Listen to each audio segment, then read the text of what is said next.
அனைவருக்கும் கணித வணக்கம். இப்போ பார்க்க போகிறது 8ஆம் வகுப்புக்குரிய கணக்கு பயிற்சி 1-2. அதில் 10வது கணக்கு பார்க்க போகிறோம். ஒரு மாணவர் ஓர் எண்ணை 4/3 வகுப்பதற்கு பதிலாக 4/3 பெருக்கி சரியான விடையை காட்டிலும் 70 கூடுதலாக பெற்றார். அந்த எண்ணை காண்க அப்படின்னு சொல்லி கணக்கு கொடுக்கப்பட்டிருக்கு. ஒரு மாணவர் ஓர் எண்ணை 4/3 வகுப்பதற்கு பதிலாக, இந்த ஓர் எண் என்பது நான் 7 வச்சுக்கிறேன். வகுப்பதற்கு பதிலாக என்ன பண்ணிருக்காரு, 4/3 பெருக்கிருக்காங்க. அப்ப சரியான விடையை காட்டிலும் 70 கூடுதலாக பெற்றார் அப்படின்னா a வகுத்தல் 4/3 ஈக்குவல் டு 70. இந்த கொஸ்டினை வச்சு நம்ம ஒரு சமன்பாடு அமைச்சிட்டேன். கொடுக்கப்பட்ட கணக்கை வைத்து சமன்பாடு அமைச்சிட்டேன். இப்ப பாத்தீங்கன்னா a இன்ட்டு 4/3 மைனஸ் a வகுத்தல் கொடுத்துருக்கு பார்த்தீங்களா. வகுத்தல்னாவே என்ன செய்வோம், இரண்டாவது எண்ணின் கூட்டல் தலைகீழியை போட்டு பெருக்க வேண்டும். அப்ப பெருக்கல் கூட்ட போட்டுக்கிறேன். 4/3 பெருக்கல் தலைகீழ் என்ன, 3/4 ஈக்குவல் டு 70.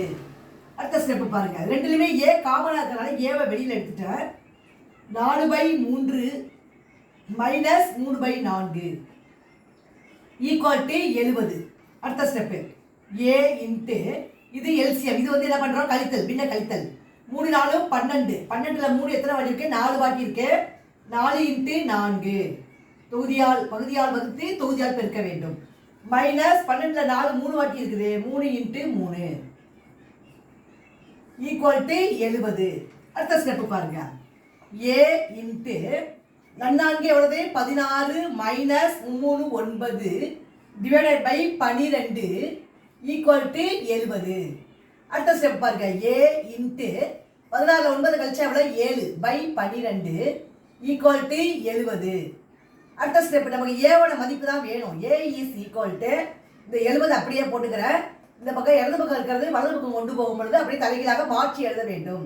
பகுதியில் இருக்கிறது தொகுதிக்கும் தொகுதியில் இருக்கிறது பகுதிக்கும் எழுத வேண்டும். 12 என்பது பகுதியில் இருக்கு, அது தொகுதிக்கு வந்துடும்.